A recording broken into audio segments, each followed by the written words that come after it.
že neviem prečo, ale vozím sa sám, úplne sám na celom kopci.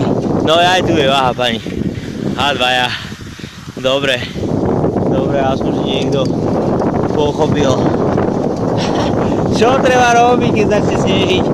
Ja viem, že veľa ľudí o toto nevie, tu sa dá snežiť, tu sa dá lyžovať.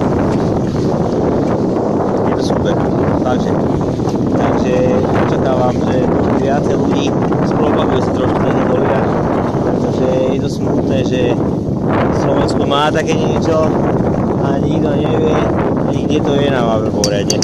Na čo máte GPSS? GPSS. Čavi.